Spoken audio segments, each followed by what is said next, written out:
chapter 5.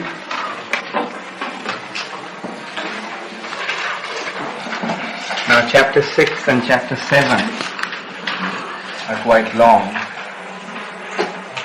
So chapter 5 actually describes a dear devotee. Pandavas are very dear to Krishna.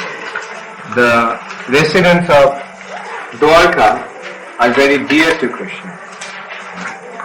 But then, or rather dearer, but in the 6th chapter we'll see the dearest devotee of Krishna.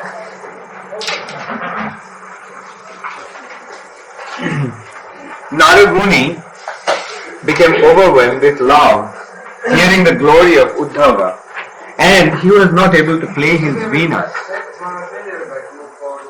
Narada Muni there is a state called Vivasha. Vivasha in ecstasy, when the senses become numb, the body becomes numb, then one is unable to do anything. Like Narada Muni, he did not have any control over his body anymore. Just by hearing the most elevated position of Uddhava, he became so moved that he lost control over himself, and he actually experienced a state called Vivasha. When he was walking from the Sudharma assembly to the inner part of Krishna's palace, he appeared to be like a raving madman or a person haunted by ghosts. His steps were unsteady. Sometimes he was falling down and rolling on the ground, crying, shouting, singing, and dancing.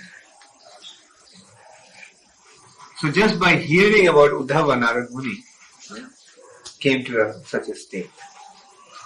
Krishna was still asleep. And so when he went to Krishna's inner chamber, then he found that some persons were actually sitting around, and they all seemed to be very concerned and very much in anxiety. And it will be explained. Krishna was still sleeping, although it was so late. Krishna was still on his bed. Krishna didn't get up that morning. And Uddhava was sitting in a room surrounded by Baladev, Devaki, Rohini, Kamsa's mother, Padmavati, and some maidservants. They became surprised to see Narada in such a strange mood and requested him to explain what actually happened to him. Narada opened his tearful eyes and told them with a faltering voice, "Please introduce me to Uddhava. Please help me to get the dust of his feet. Then only my heart will be pacified." And Narada Muni gives a reason why. Because Uddhava has received the greatest favor of the Lord. Of all the devotees, Uddhava is the greatest. Because Krishna himself told that of all his devotees, Uddhava is the greatest. Krishna himself said, "Brahma, Balaram, Vishiva, Lakshmi, and even my own expansions are not as dear to me as Uddhava." So Narada Muni continued to say, "Today I heard more about Uddhava's glory from the Jadavas. Those words entered my heart through my ears and stole away all my patience." Hearing that, Uddhava got up with great respect, embraced Narada's feet and started to cry. Then he controlled himself and said, "O Narada Muni, you know everything. You are the most truthful person and the original preceptor of devotional service. I also used to think that I was the greatest devotee of Krishna, but recently I went to Vraja, and since then that pride of mine has been destroyed." All the residents of Vraja are related to Krishna in great love, but the love of the Gopis is the greatest. In order to get the dust from their lotus feet, Uddhava desired to become a Kripa in Vrindavan. So, do you all know the story of Uddhava going to Vrindavan? Krishna got the news that the Gopis and all the other residents of Vrindavan were suffering very much due to their separation from him. So Krishna decided to send Uddhava because he himself couldn't go, and that also will be explained why Krishna didn't go to Vrindavan. In Brihad Bhagavatamrta, that will be explained why Krishna didn't go to Vrindavan. But of course there is another consideration.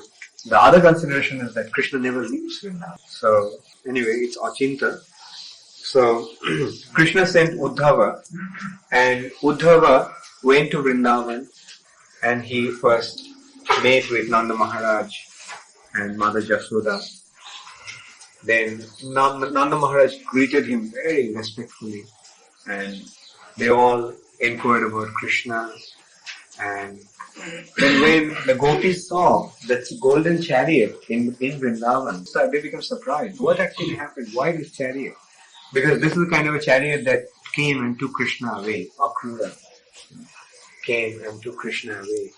And so some of the Gopis actually commented that maybe Kamsa's friends, Kamsa's relatives, they wanted to anyway, maybe I'll explain it tomorrow, that specific part, because I don't remember exactly. It's a very, very intricate statement. I'll try to remember tomorrow. Or you remind me. I'll check it up from the book. Then the Gopis thought that they were very surprised that maybe Krishna came back to Vrindavan. And then they saw Uddhava from a distance, who looked like Krishna. As I mentioned yesterday, his bodily complexion due to tanmayata. Tanmayata tat means him, moy means absorbed in his thought. Like he is so absorbed in Krishna's thought that he became like Krishna. His bodily complexion, although actually golden, became blackish. That also happened to Narottam Das Thakur. He also his complexion was blackish, dark complexion, but he became golden in thinking about Chaitanya Mahaprabhu, in absorbed in Chaitanya Mahaprabhu's love. So, in this way, the bodily complexion changes. And Draupadi's complexion is like Krishna's complexion, because she's so absorbed in Krishna consciousness. So Uddhava's complexion was like Krishna's, and Uddhava wears all of Krishna's remnants, Krishna Prasad. So his dress also was like Krishna. So from a distance, when the Gopis saw Uddhava, they thought that Krishna came back. And Uddhava actually carried a letter from Krishna. But that letter could not pacify the Gopis. The Gopis went into a very, very ecstatic mood due to their intense separation from Krishna. And Uddhava could understand that these Gopis are experiencing such intense love for Krishna that no one in this world has ever experienced such love. He himself never ever came anywhere near that kind of attachment to Krishna. So this is how the Gopi, Uddhava recognized the very, very elevated position of the Gopi. And at that time there is a very famous chapter of Bhramar Gita.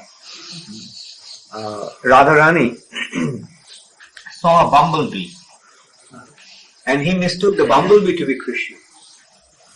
And she started to speak to the bumblebee as if the bumblebee was Krishna. And then sometimes she was thinking that the bumblebee is actually Krishna's messenger. So in this way she was experiencing loss of memory and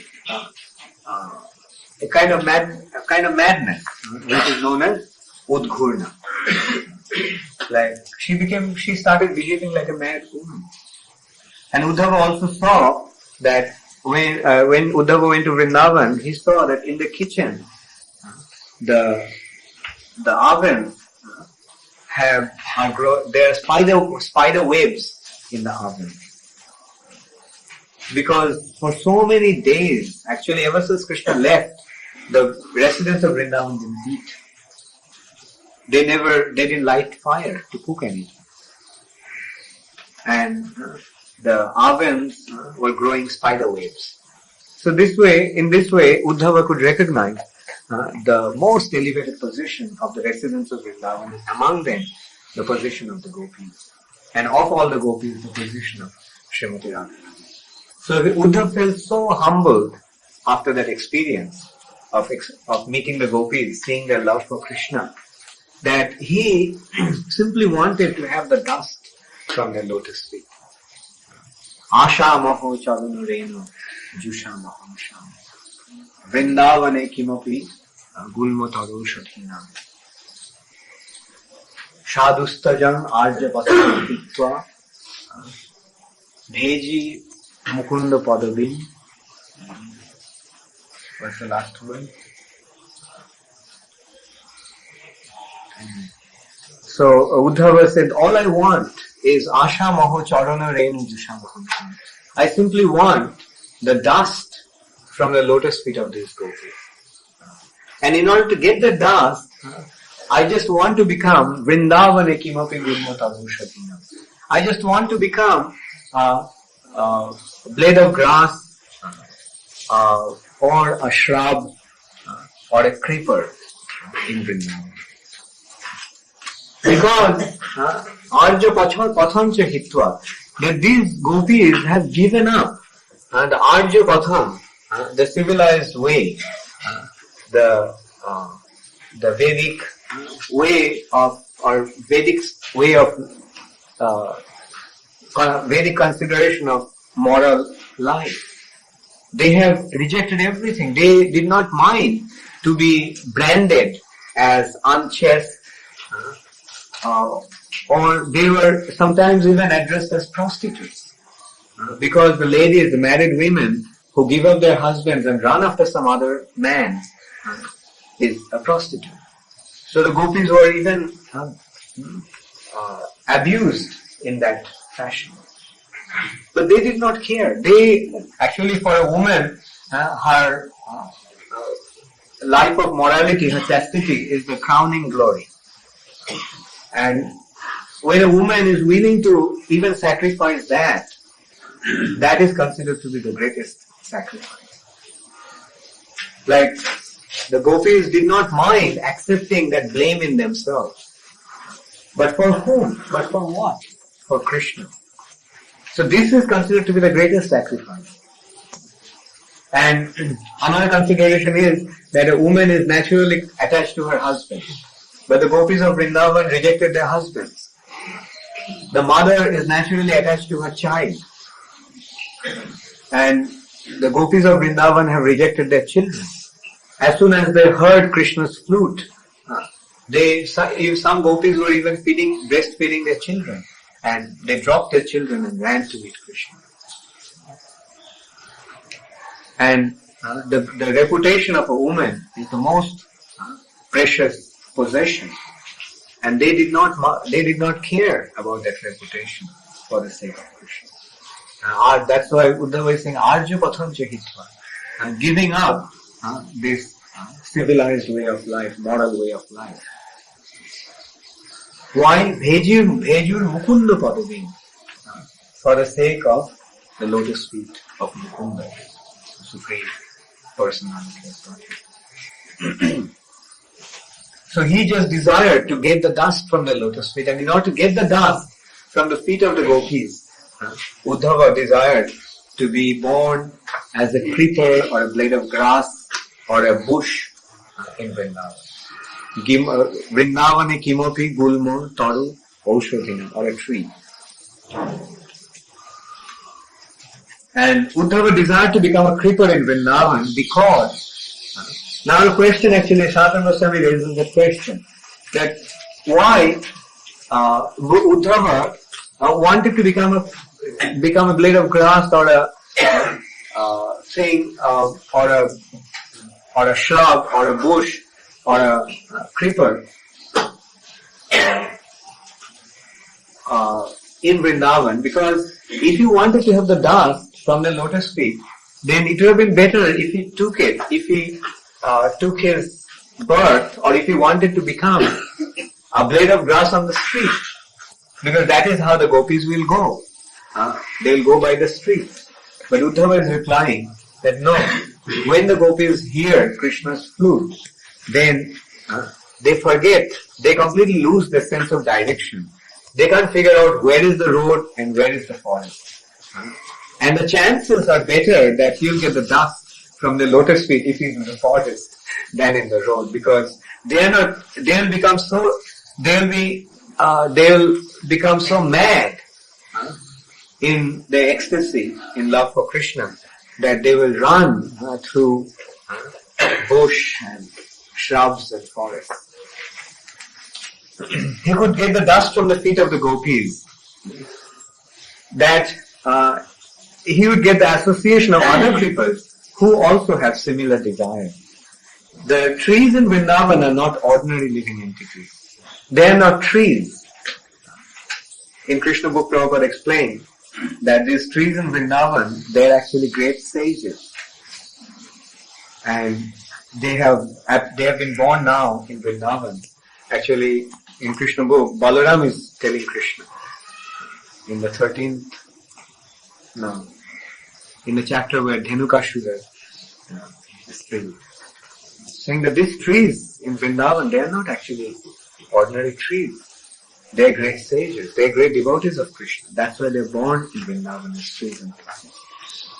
And Uddhava is saying that I want to be a Kripa in Vrindavan, because then the other Kripas, swayed by the wind, will fall on my body, and I'll get his association, get the association of those devotees, and we will exchange our feelings with each other.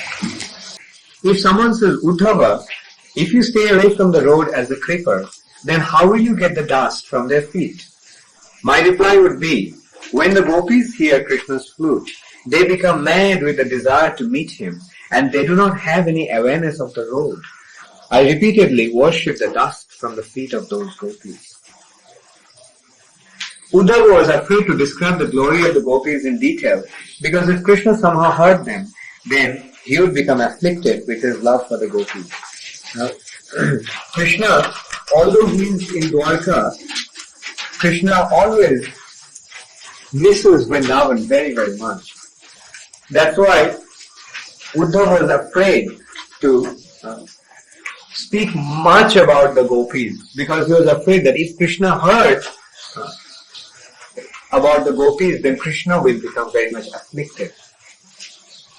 And the queens often express that Krishna is always absorbed in the thought of Vrindavan. Because when Krishna is awake, he seems to be very absent-minded. It seems, in Dwarka, it seems that Krishna, although his body is in Dwarka, but his heart is somewhere else. Where is Krishna's heart? His heart is in Vrindavan. And at night, when Krishna sleeps, in his sleep, Krishna calls out.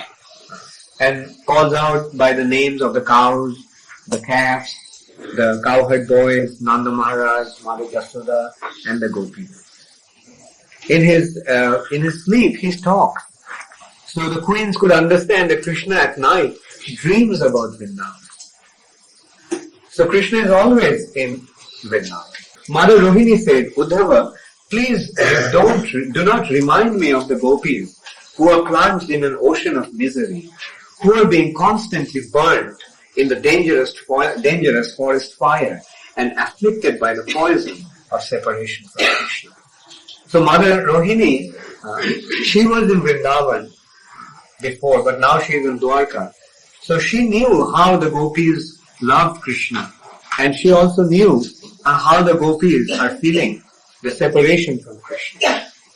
And so whenever she was reminded of the state of the gopis due to their separation from Krishna, she felt a very deep agony within her heart. So she requested Uddhava, please don't remind me of those gopis who are plunged in an ocean of misery due to their separation from Krishna. And she continued, Jashoda's cry made stones shed tears and thunderbolts split. due to separation of Krishna, the way Yashoda was crying, that made stones melt and thunder split. It was a heart-rending cry. And Rohini remembered that. And Rohini was very close to Mother Yashoda. They took care of Krishna and Balaram together every day. So Mother Yashoda and Mother Rohini were very, very close, very intimate friends.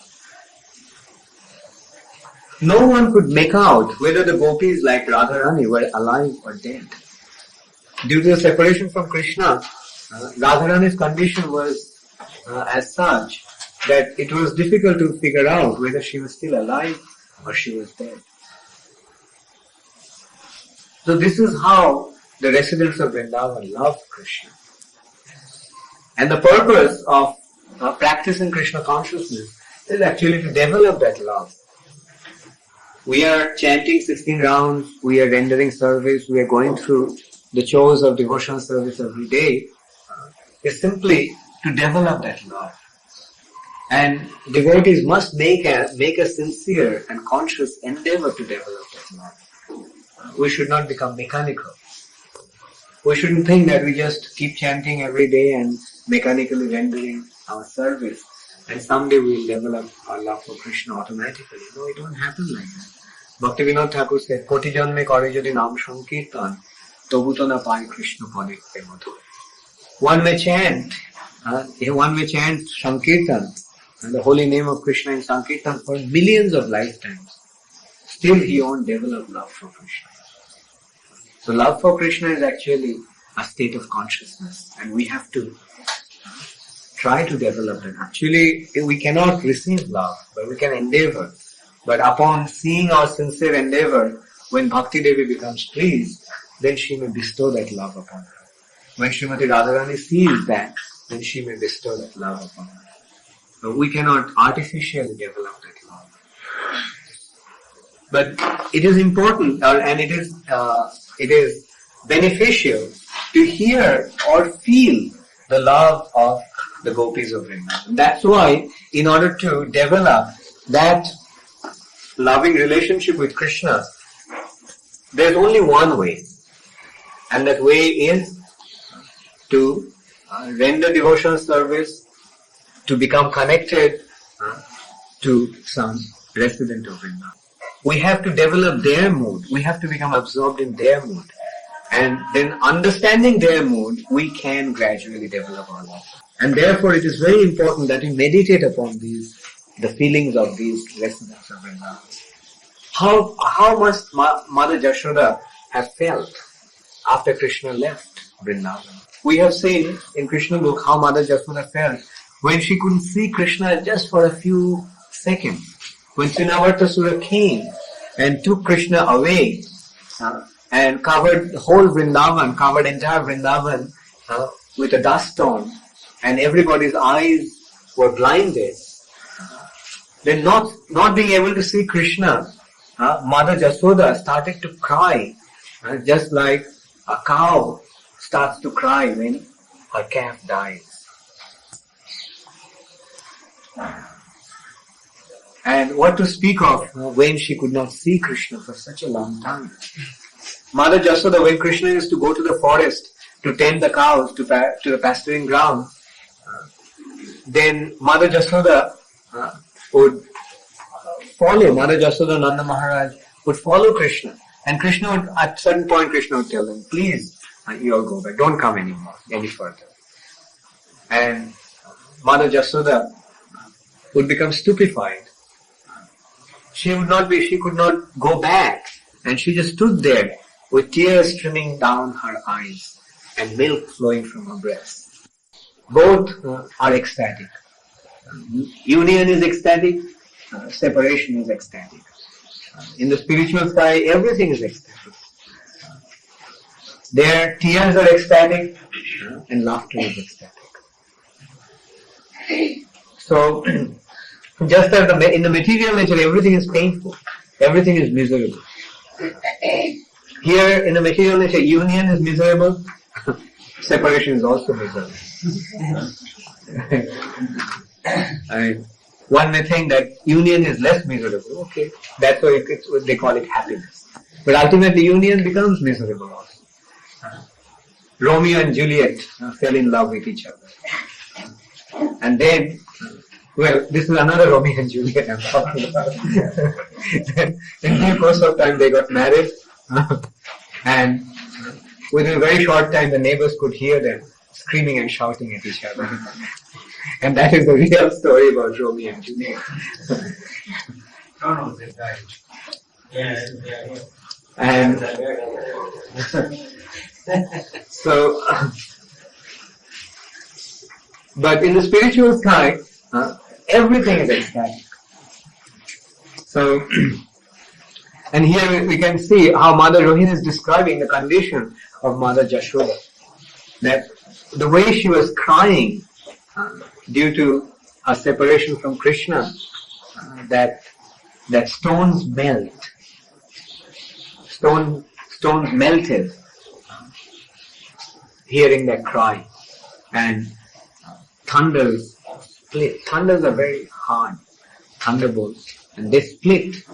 When Krishna returned from the ashram of Sandipani Muni, I told him about the condition of Vraja. But he was not moved by hearing that.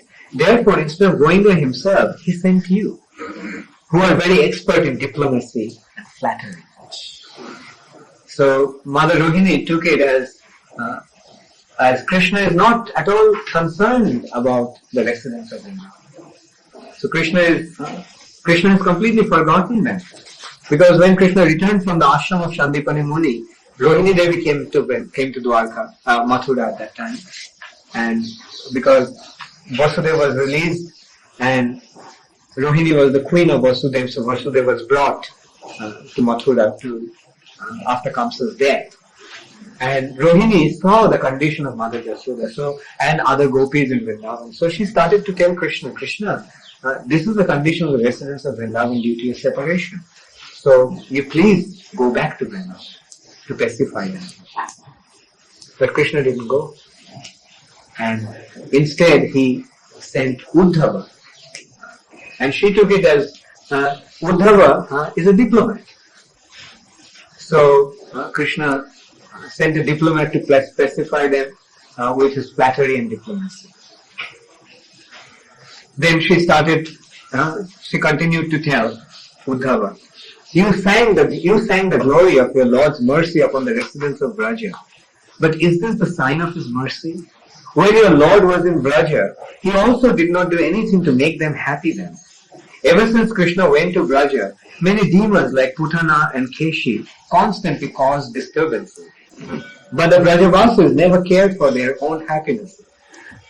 They were simply enchanted by the sweetness of Krishna and desired only for his welfare. They offered everything for Krishna's pleasure. They used to know Krishna as the son of Nanda Maharaj, not as Jadunandan. Therefore, they had natural affection for him. Due to his own selfish reasons, as long as he stayed there, he did not do any good to the Vrajavasis.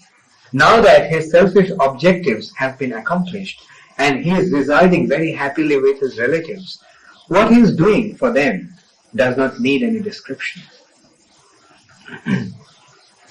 So she was angry due to Krishna because her love for the residents of Vrindavan was so great. And when she saw such nonchalant attitude of Krishna, she started to chastise Krishna in this way. Then comes his mother, Padmavati, who was old, unreasonable and unchaste. She was unchaste because she was actually very chaste, basically. But one demon became attracted to her due to beauty. She was a very beautiful woman when she was young. Ugrashen's wife, Padmavati. And a demon came and in disguise when Ugrashen was away, this demon dressed up or appeared to Padmavati as Ugrashen and molested her. And as a result of that, Kamsa was born. So that's why she is called unchaste here. She said, alas, how painful it is that the heartless cowherd folks engaged Achyuta to tend cows in the dense forest from his childhood. They did not even give him a pair of shoes. Sometimes when he drank some milk out of hunger, cruel Jasoda would tie him up with a rope. He was helpless. He took care of the cows and tolerated all the sufferings in his childhood. What can he do now? So, Padmavati is actually taking Krishna's side. She was telling that how badly the residents of Vrindavan treated Krishna. Krishna had to be in the house of Nanda Maharaj. And what they did, when he was a little boy, they sent him to the forest to tend the cows. And they didn't even give him a pair of shoes. And sometimes when Krishna stole some butter or some milk, Mother Jashoda tied him up with a rope. So these are all different sides. Romini Devi completely ignored Padmavati. She could care less for Padmavati. And told Uddhava, now your Lord has become the king of kings in Dwarka, defeating all his enemies. Now the demigods are even worshipping his feet. Now he does not even remember the 4 Vrajavasis. Rukmini said, Mother, you do not know what goes on in the butter-soft heart of Krishna. Therefore you are speaking like this. At night, in his sleep, Krishna speaks about Vraja. Sometimes he calls the cows very sweetly by their names. Sometimes he says, Mother, give me some butter. Sometimes he addresses me as Sri Radha, Sri Lalita. And sometimes he tells me, Chandravali, what kind of behavior is this? Are you deceiving me? And saying that, he pulls the end of my sari. As I said, like Krishna at night dreams about Vrindavan. And that's why he behaves like this. He sometimes calls out to Mother Jasoda and says, Mother, give me some butter. And sometimes he addresses Rukmini as Sri Radha or Sri Lalita or Chandravali. Who is Rukmini actually? Yes, but Narottam? Chandravali. And who is Radha? In Dwarka Parishad, Satyabhama. Chandravali, what kind of behavior is this? Are you deceiving me? And saying that, he pulls the end of my sari. Sometimes he soaks the earth with his tears. Sometimes getting up from his sleep, he cries painfully. Hearing that cry, we become submerged in an ocean of sorrow. Tonight also, he had been crying due to some dream, covering his face with his chadar. He is still lying in his bed. Krishna did not get up that morning till then because Krishna was actually feeling the intense separation from the residents of Vrindavan. Satyabhama Devi, Satyabhama and Rukmini, actually Satyabhama gets into a competition. She can't take a second position because naturally her position is first. So she can't take the second position. But somehow or other, in Dwarka, Rukmini is more prominent. In Vrindavan, Radharani is most prominent of the Gopis. But of the queen, Rukmini is the most prominent. Because Vrindavan is the region of emotion. And Dwarka, which is the capital, is the region of intelligence. So, Radharani is emotion and Chandravali is intelligence. So, intelligence became prominent in Dwarka. So, Rukmini's position is prominent in Dwarka. So, Rukmini is up front and Krishna deals with Rukmini also in a very special way, which causes Satyabhama to become envious. And so here, she couldn't take a second place. Like Rukmini said that Krishna does that at night. So Satyabhama also said, not only in his sleep, but even in his wakeful state, he behaves like that.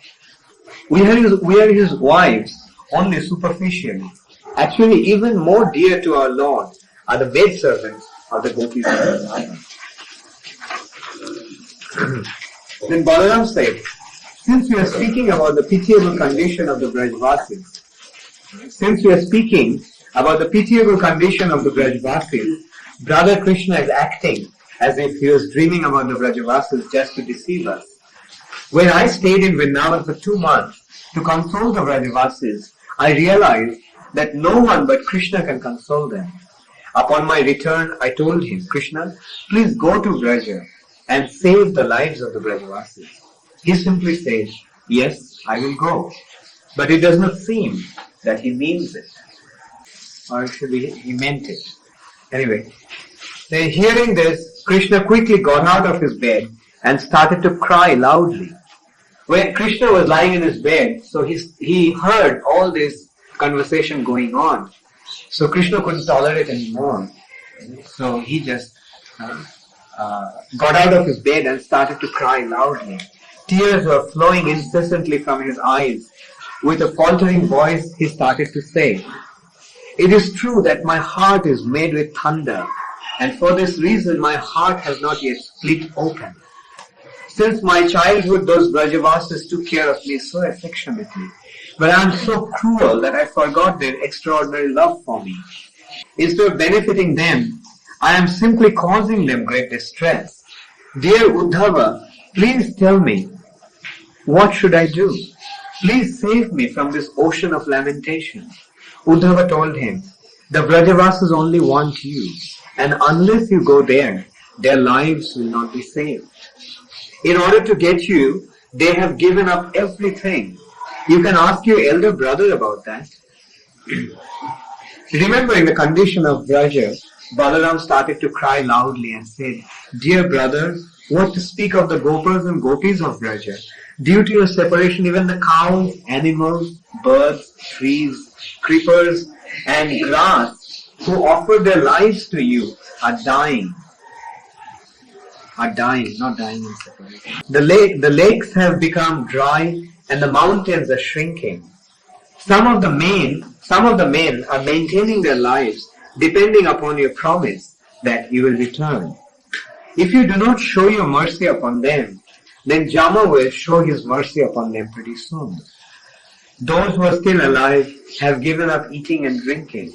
The forest fire of dry Madhuvan will be their destiny now. Hearing this, soft-hearted Krishna started to cry, placing his hand around Balaram's neck. They then started to roll on the ground and fainted. Seeing their condition, Rohini, Uddhava, Devaki, Rukmini, Satyabhama, and others present also started to cry. The sound of their crying reached the Sudharma assembly. The Jadavas, headed by Ugrasena, quickly arrived on the scene, and seeing Krishna's condition, they also became overwhelmed and started to cry. So, that ends the 6th chapter of Brihad Bhagavatamrta part 1.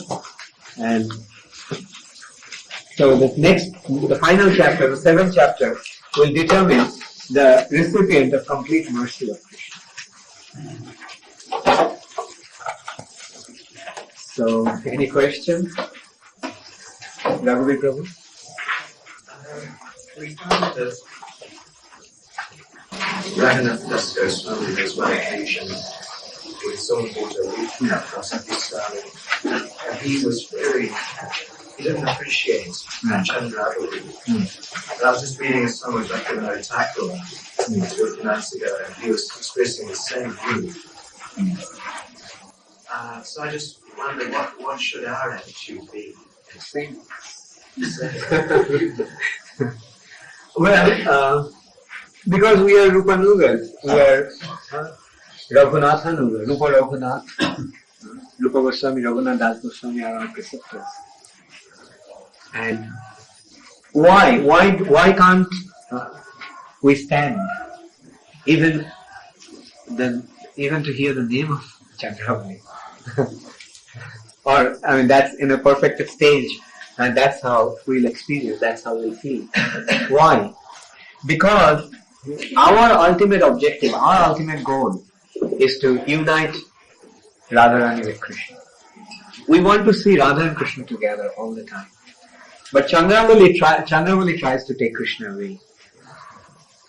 Loite Chai Shri Radharo Holi, that's the one that Bhaktivinoda has said. I can't hear the name of Chandravali because he tries, he wants to take Srimati Radha's Krishna away from her.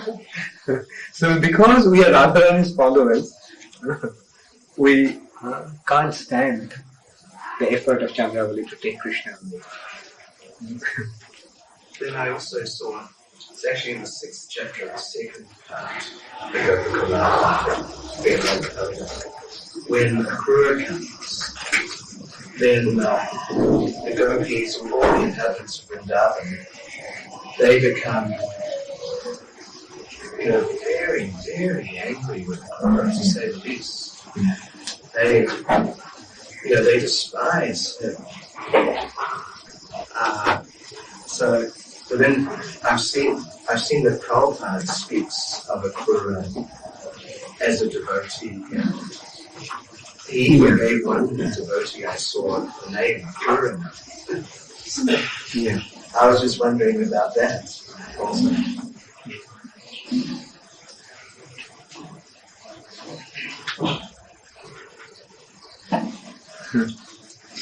Well, I don't know what to say. Ramran? You say something about the worship of Rukmini organization, like these facts. Yeah. Rukmini, because that is... Yeah. Prabhupada mentioned that the worship of the deities in the temple are actually in the mood of Lakshmi Narayana. And because Rukmini is the Mahalakshmi, that's why the temple is... She is Mahalakshmi. And ultimately everyone is Radharani. Even Chandravali is an expansion of Radharani. Like the original Ladini potency, the original personification of Ladini potency is Srimati Radharani. So all the Gopis, including Chandravali, is expansion of Srimati Radharani. But in order to increase the mellow, increase the joy for Krishna, they are playing specific roles. But when we get so absorbed in that role, in the mood of Radharani's followers, that we can't stand, we can't tolerate her endeavor. So then Chandravala's position is actually to increase the melody of Krishna's pastime because there's some competition, some chance that they're going to maybe take away from Krishna's basically how she feels it.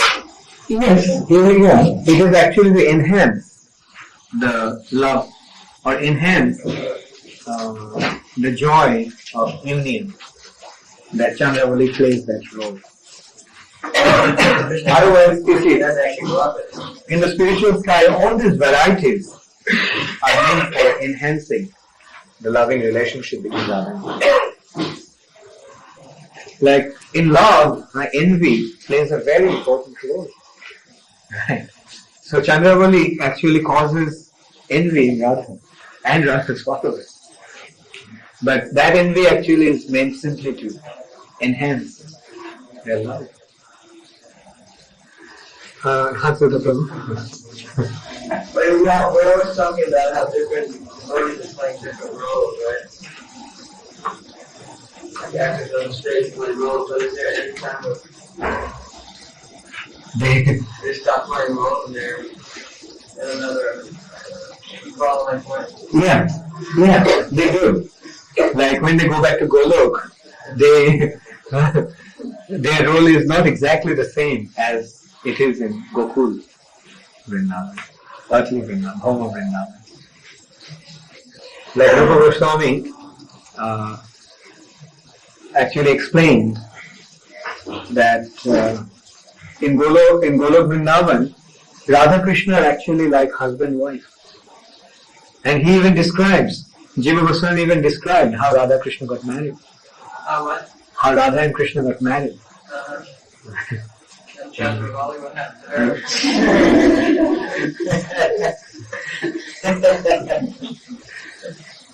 And anyway, I mean, in Golok Vrindavan, their role is quite different. Like actually, the variety, yeah. Like you go out to dinner somewhere and Yeah, right. how the play went and how the audience received it. Yeah. And read reviews. That's what they're doing in Chaitanya Mahaprabhu's pastime. The winding up of the play and now giving the real substance. Narada? I was wondering if the descriptions in Marathi and relationship to Gopi and such about, are those true, or do you take that as being a part of it, as a drama?